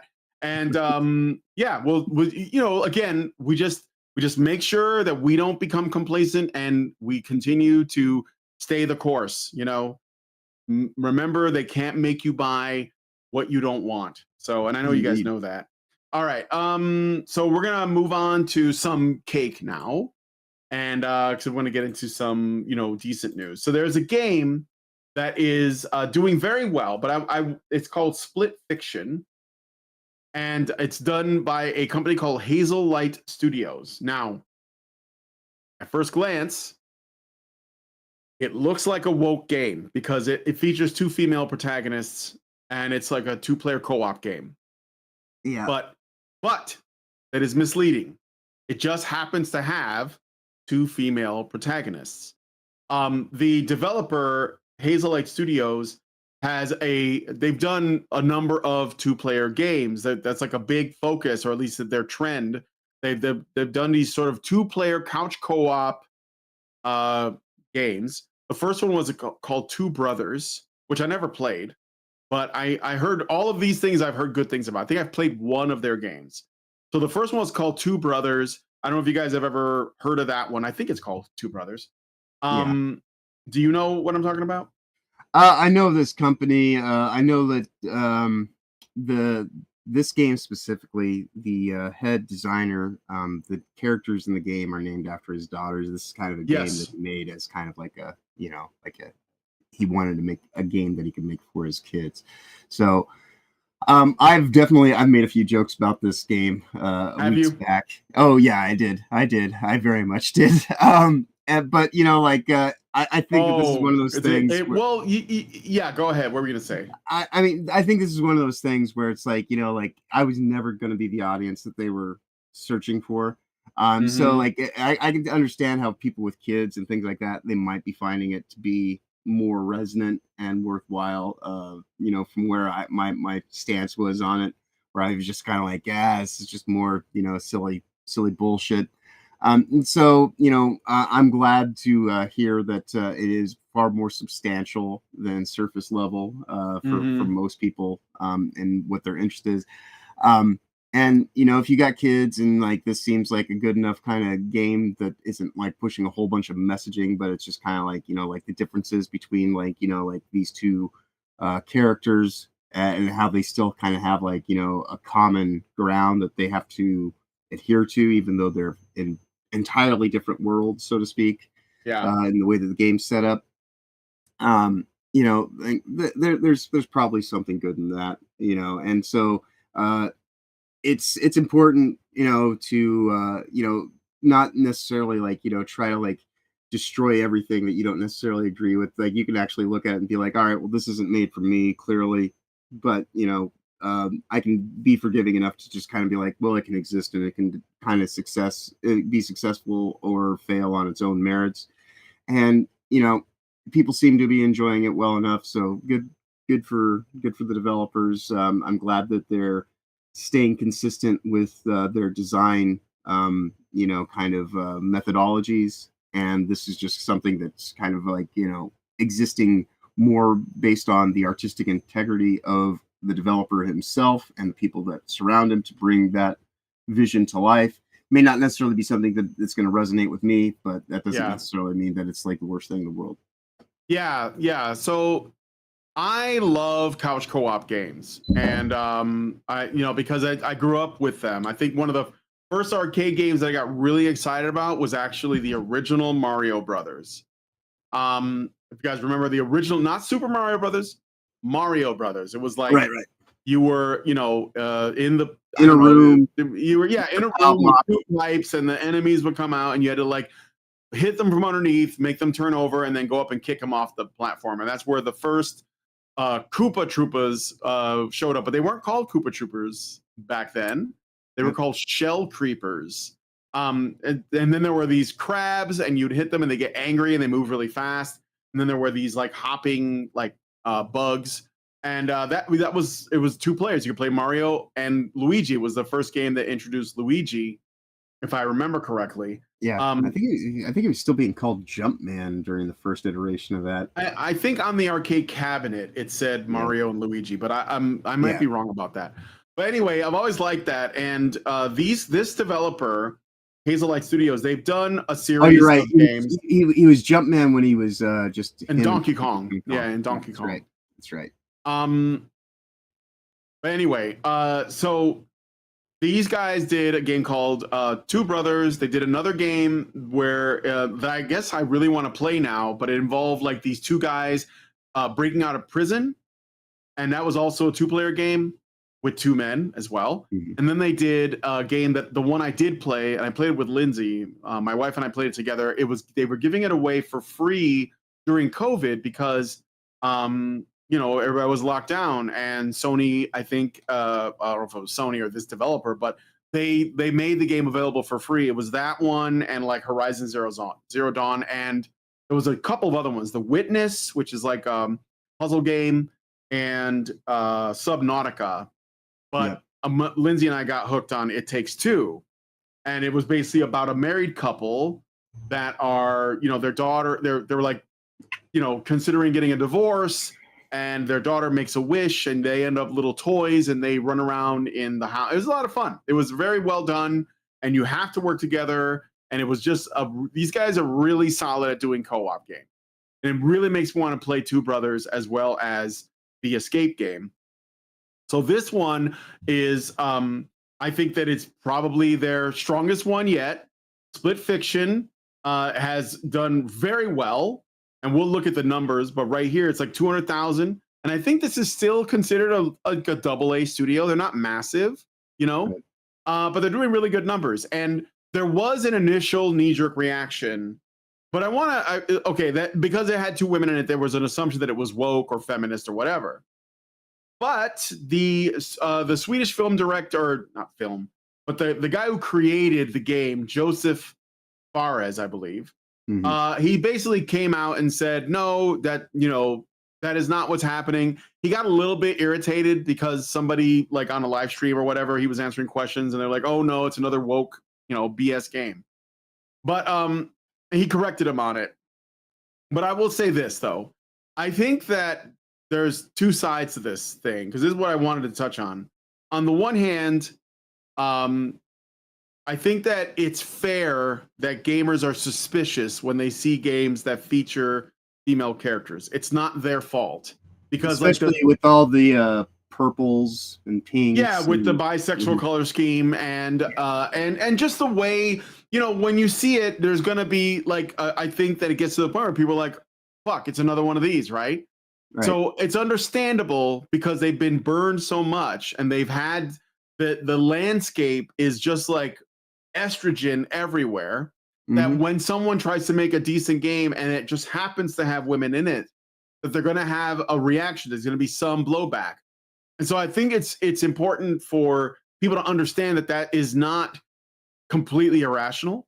But on the other hand, it's also bears, like, to people who are watching, to not jump the gun because you see a woman in the game, because it doesn't mean anything just yet. It's not the only thing you're looking out for, right? Like, just because there are women or minorities in a game, it's not enough. You should be looking a little bit deeper to see if there's like, what else is going on? What is the theme? Like, is it like that Bloom and Rage game, which is obviously like about queer romance or whatever, and nobody bought it, right?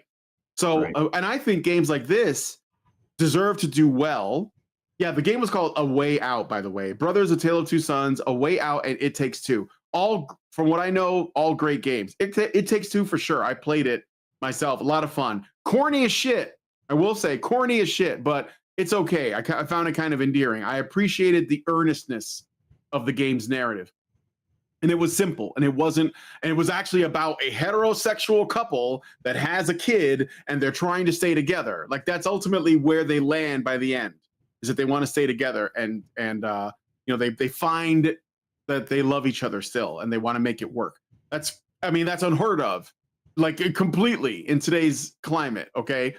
So on the one hand, like I said, Split Fiction looks like it's good. It definitely stepped up the graphics. This is like where he sees another feminism propaganda soaked game, Walk On.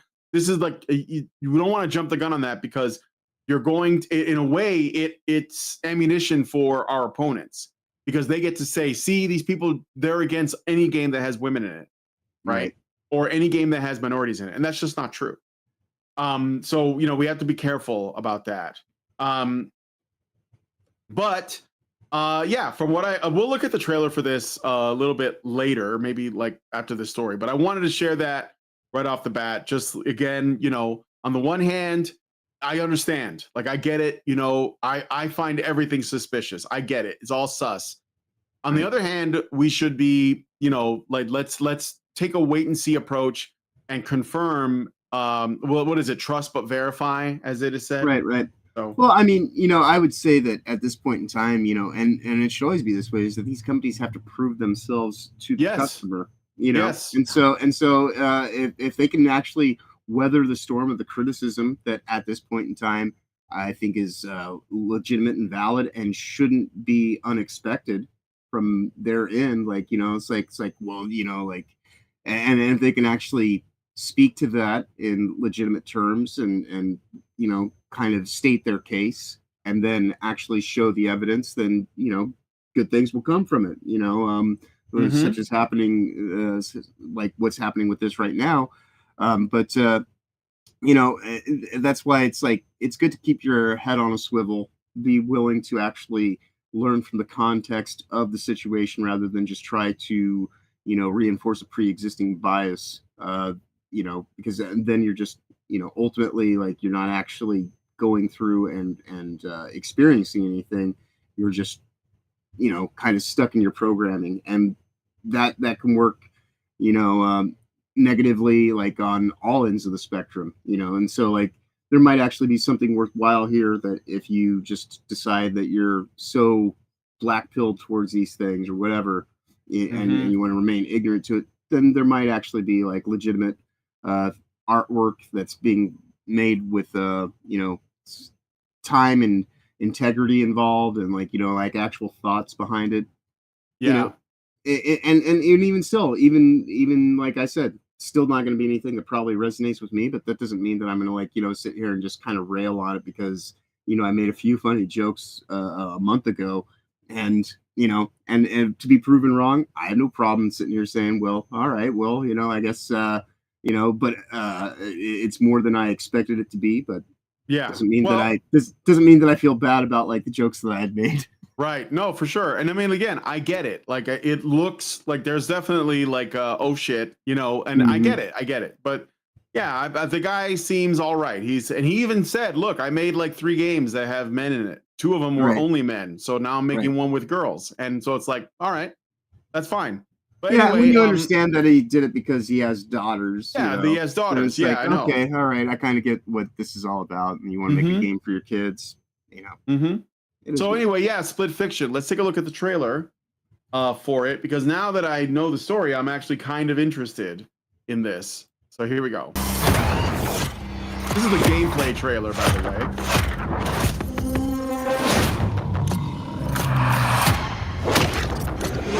We sure cause a lot of explosions.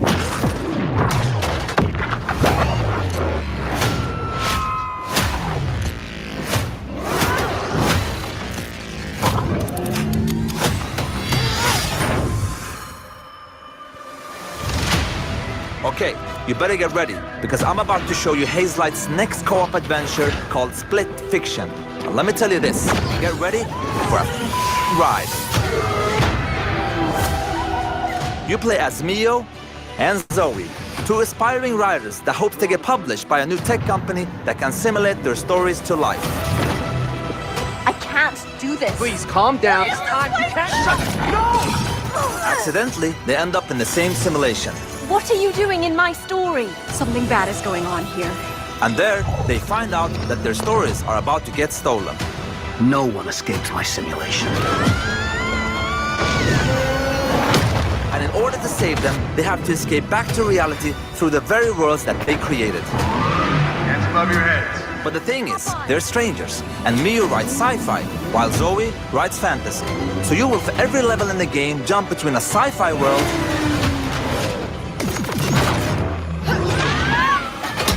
and a fantasy world.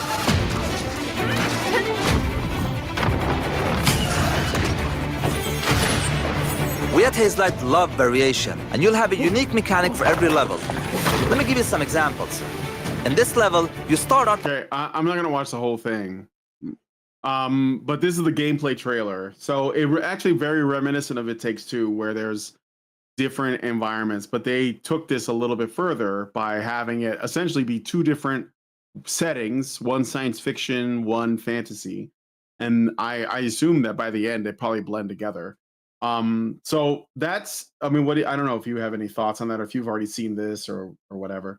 No, like I said, it's still one of those things where it's like, I can understand how some people might gravitate towards it. It's not like really not your cup of tea. Yeah. But it's, but it could exist. It can do its thing. I mean, looks, I suppose, decent enough for that kind of co-op play. Yeah. Not really, sure. Like it doesn't really trip my triggers, even still at this point in time, but I'm glad people are enjoying it. Yeah, there you go. Tib.fulv. says, I'm sorry, I'm just reading. I don't know I hope I pronounced that right.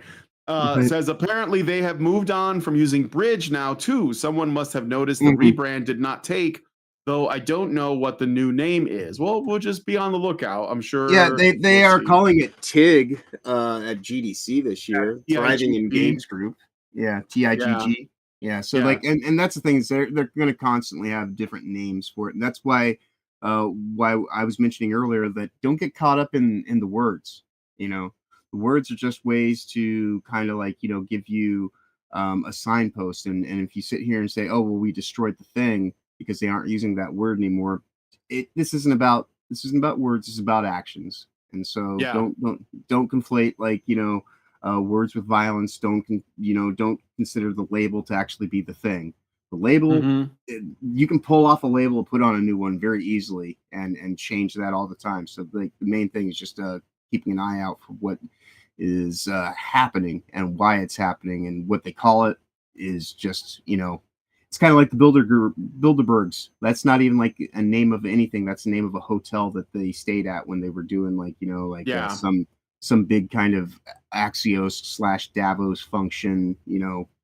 It's so yeah, like the names are irrelevant.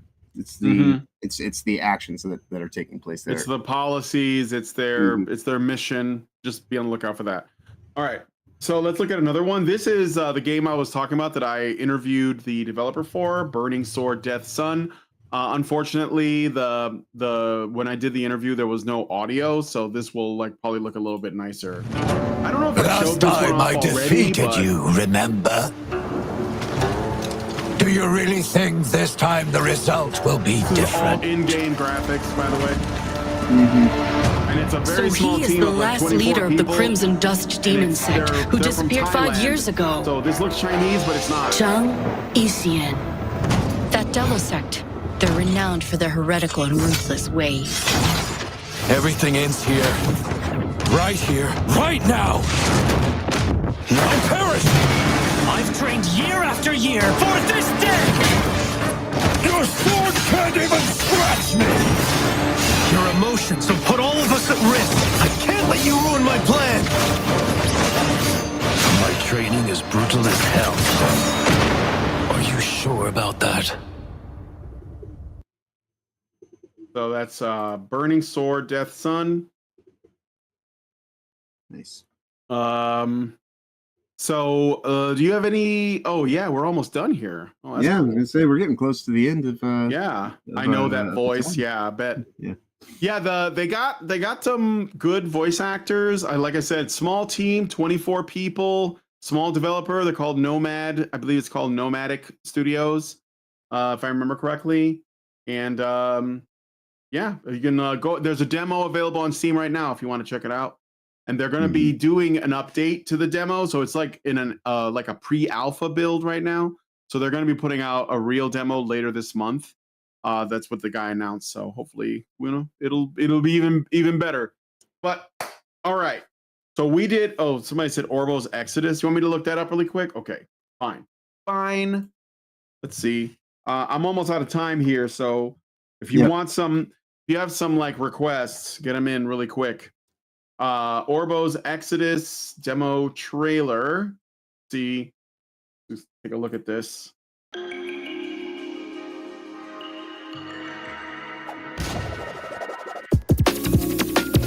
What?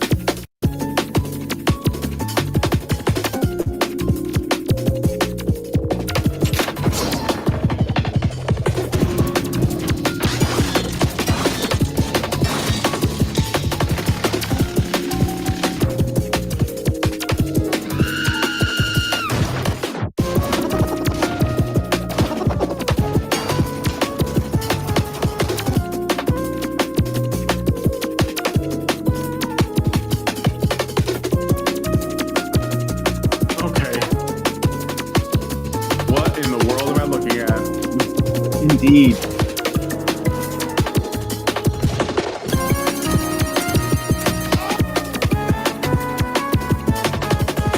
Certainly unique. Yeah.